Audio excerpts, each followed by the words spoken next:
Hi, my name is Samuel Shropshire. I'm an American citizen living in Saudi Arabia.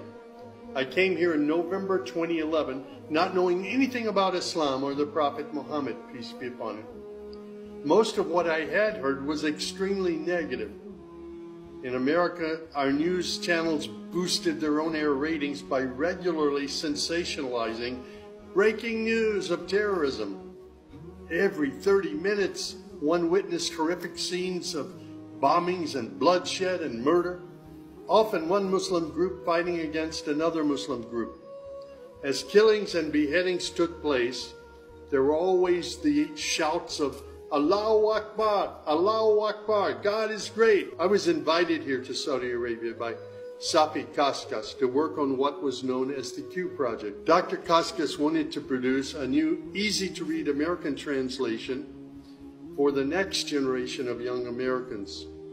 Since I could not read or speak Arabic, I wasn't doing any translation work.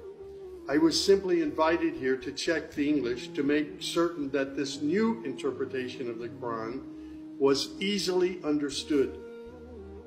My work, of course, required that I read the Quran over and over again. Well, as you can imagine, having no knowledge of Islam, I had hundreds and hundreds of questions. I was shocked as I read to find that Jesus, peace be upon him, was often mentioned in the Quran. Jesus was presented as one of the greatest prophets. And even the story of the virgin birth was mentioned there.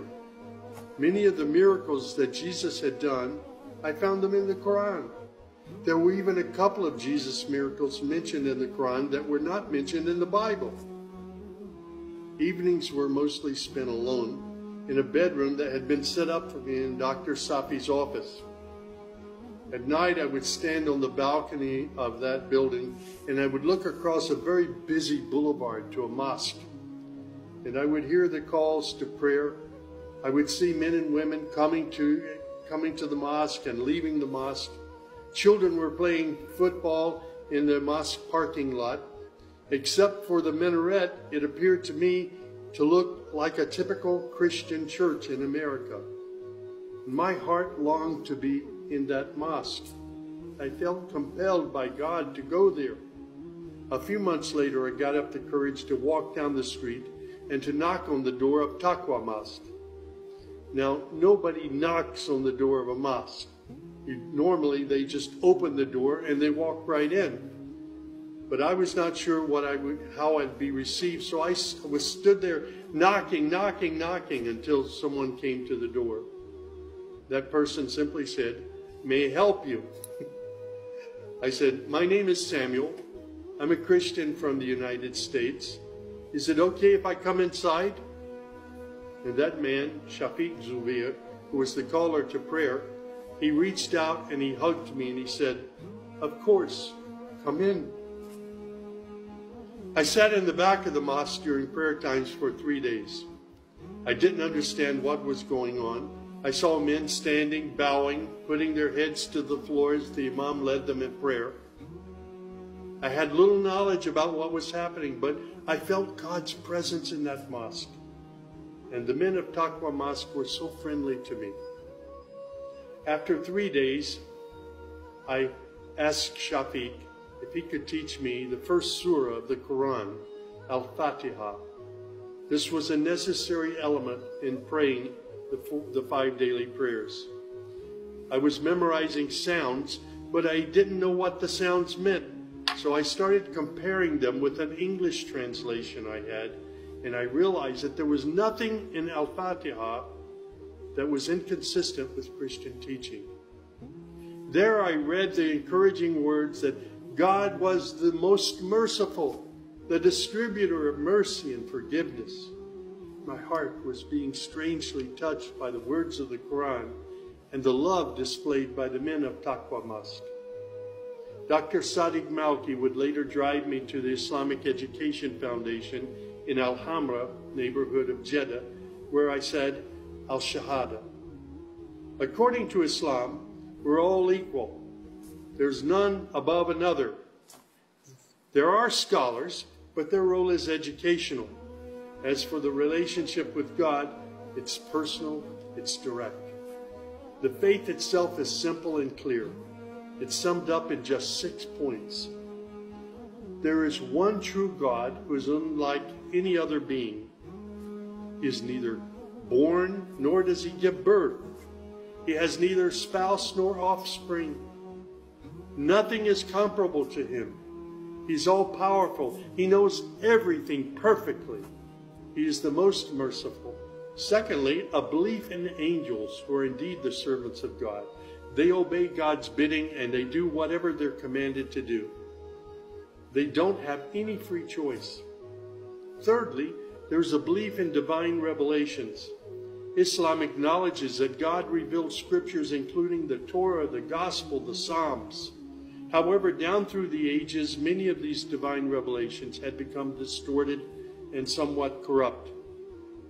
The Quran, which also contains God's revelations, is intact. It hasn't changed from the very beginning. The Quran, which also contains God's revelations, is still intact in its original form. Fourthly, there's a belief that in all earlier prophets and God's messengers, not just Muhammad. They believe in Abraham and Isaac and Moses and Jesus and hundreds of other prophets. They believe that the prophets were the best of mankind. Muslims believe in the last day. That's to say, this includes the belief in all that God and his messenger have told us about what happens after death, including recording of good and bad deeds, the resurrection and the gathering of all creatures, the reckoning that will take place on the great judgment day, the prophet's intercession, as well as heaven and hell. Man's ultimate aim will be to save himself on that day. Muslims believe in the divine destiny of predestination. Whatever God wills is certain to take place, and what he has not willed will never take place. This present life is a test for man, and man should endeavor to pass this test. These tenets of faith appeared to me entirely consistent with human nature. And then I asked, how can one become a Muslim? My search showed me that one needs to fulfill 5 specific duties, which are called the pillars of Islam. These are: first, a declaration to believe and to say verbally, I witness that there is no other deity other than God, and that Muhammad, along with all the other prophets, is God's messenger. Prayer is an important part of a Muslim's life. Muslims seek to maintain the 5 daily prayers. These are spread out over the day and night. Thirdly, there's the zakat. 2.5% of one's property is an obligatory charity, provided that one owns more than a certain threshold and holds it for a year. Then there's fasting. Fasting is an important part of the Muslim's life. Muslims fast throughout the month of Ramadan. They do this every year, abstaining from all food, drink, and sex, from dawn till sunset. One must also refrain from futile arguments and quarrels and forbidden things. The month provides a unique spiritual uplift for all Muslims. Then there is the pilgrimage or Hajj. This is performed in Mecca and its surrounding areas.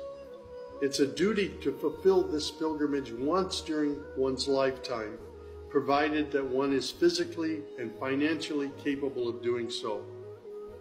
People often ask me, Sam, how did you become a Muslim? In the church was a library, and in that library were children's books.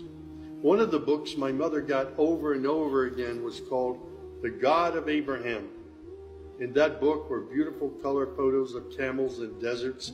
She would read me the story of Abraham, how he was commanded by God to leave his mother and father because they were worshiping idols. She would pause and she would say, Sammy, you always have to pray to the God of Abraham. There is only one true God, the God of Abraham. My commitment to God has been strong and enduring since my younger years. And now I have found absolute peace in Islam, in a faith that I once thought was hostile. I found friendship and hope amongst a fraternity of other Muslim brothers and sisters. I have found a family of believers.